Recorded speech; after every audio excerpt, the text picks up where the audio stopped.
10 gift ideas for artists. Artists can be difficult to buy for, so here's a list of some of my favorite art supplies. This is the ArtBin sketch box. I use this for sketching outdoors, and it works really well for storing art supplies and a sketchbook. So if you open this up, there's all this space on the left-hand side for supplies. There's elastic loops that hold pencils, markers, and paintbrushes. And at the bottom, there's a pocket you can fit more supplies in too. I have some pencils in there and a masking fluid marker from Molotow for watercolors. On this side, you can store a sketchbook. There's a clipboard at the top that will hold a watercolor block or a sketchbook. This is a sketchbook from Crescent. It's the render sketchbook. It's a soft cover. Here's a sketch from Lake Ontario. I sketched it using this box. There's also a clip on the front. You could put some paper in there and do a sketch. The convenient thing is that you could just prop this up in your lap and do a little sketch. What I like about working on the inside is that all your supplies are on the left-hand side and they're held securely by the elastic loops. One of the reasons why I bought this is so that I could put my sketchbook in here, and when I close it, I can put it in my backpack and I know it won't get damaged. Every artist should have a backpack. This is one from JanSport, and it's really big on the inside. There's tons of room for this art bin and for other supplies. I'll show you what I'm talking about. There's a big compartment in the front, but the back is where you can store all the large stuff. So this fits in there, no problem. And I could just zip it up, throw it in my back, and I'm good. It has tons of like loops and stuff you can hang things from, like water bottles. There's tons of compartments up front. There's a pocket here that's pretty deep.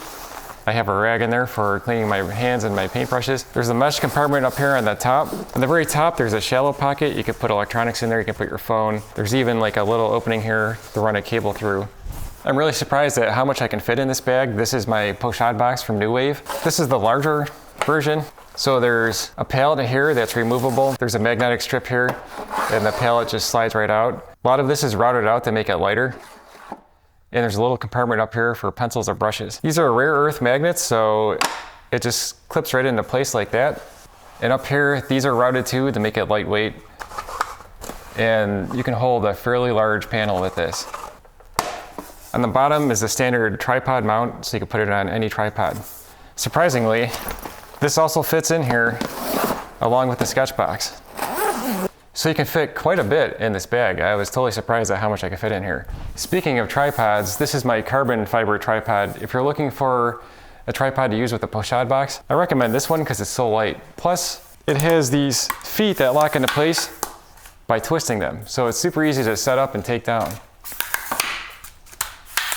So here it is all folded up. All right, let's take this out. So that fits on the inside. You could also hang it off one of the straps on the outside. Forgot to mention there's like a mesh bag here. You could put a water bottle in here. So there's the tripod. What if you're looking for an outdoor painting setup that doesn't require a tripod and then a separate Pochade box? I have one solution that might help you out. Let me go grab it.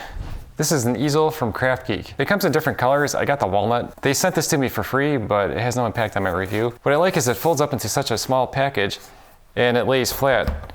A tripod has like 3 legs and it kind of like rolls around a lot, and then you have to fold it up. You open up the legs like this. The back comes out. You could use it on a tabletop like this.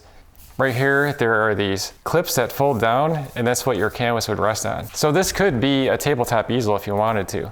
I could just get a panel and put it on there.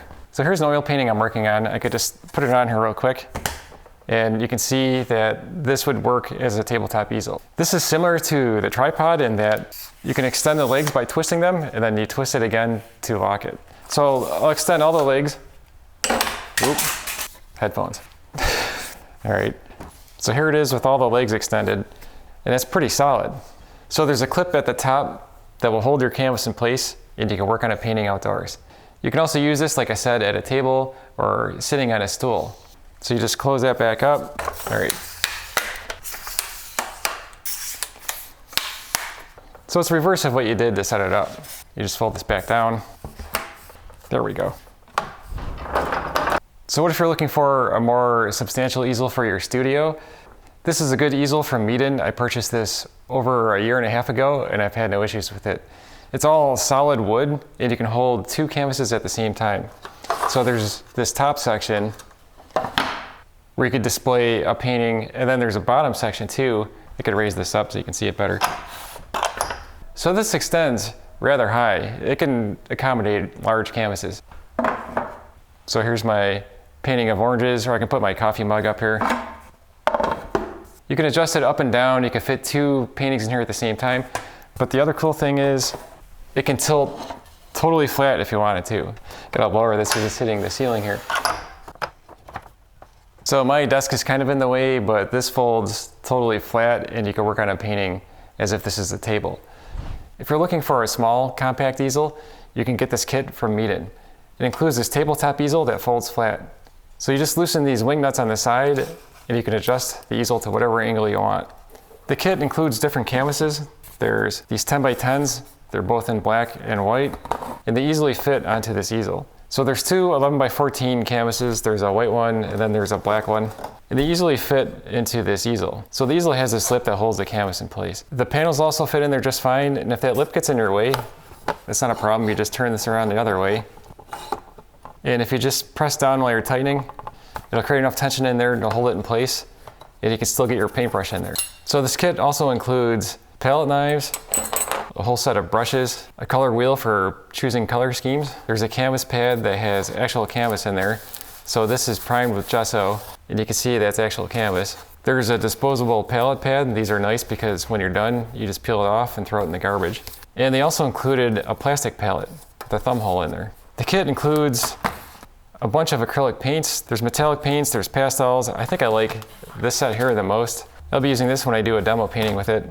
So this is a 9 by 12 panel. There's also a white one that's on the easel right now. And here are 2 10 by 10s. I received kits like this when I was a kid and I really enjoyed it. And I think even adult beginners would benefit from having this kit because you have everything you need to try out acrylic painting without having to spend hundreds or even thousands of dollars on all the supplies that I have here, like a large easel and professional acrylics. So this kit was provided by Meeden.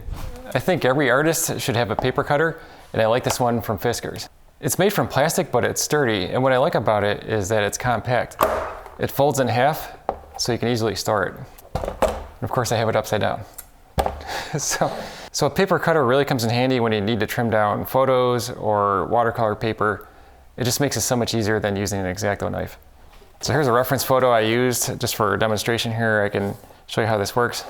You can lift up this guide here to put your paper underneath. So this guide locks into place, but you can easily unlock it, lift it up, and get your paper underneath there. And when you run this across here, if you look, there's like a rubber wheel that goes on top of this plastic guide, and it presses it down so that it holds the photo in place as you're cutting.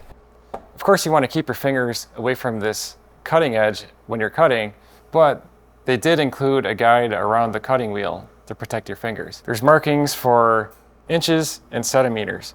It has rubber pads on the bottom to keep it from sliding around, and it's pretty lightweight. I like it because I can fold it in half and store it away. So it's lightweight and compact. When I first saw this Masterson brush well, I thought it was kind of silly. Like, why do I need this big thing for my water when I could just use a bucket? I've been using this for over 6 months, and it's really convenient because when I'm painting with watercolor or acrylics, sometimes I need totally clean water. And in the past, that would mean I'd have to empty out my bucket in the sink and fill it back up, and that interrupts my flow. But now I can paint, and if the water gets too dirty, I just press this blue button.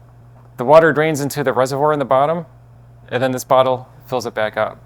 This reservoir holds about half a cup of water, and then there's also holes here that function as a brush holder. When you're done, you could just remove the bottle, flush it one last time, and then all your dirty water's in the bottom. I use this mostly for acrylics, and when I'm done, I recycle this water. I have a separate video where I demonstrate how you can recycle your wastewater. I'll put a link in the description below so you can watch it next. All right, now it's time for a shameless plug for my acrylic color mixing chart.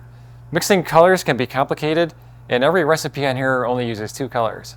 I mixed all these colors by hand. These are actual paints, and I photographed them and turned it into a chart. The one on the wall here is 16 by 20, but this one is 18 by 24.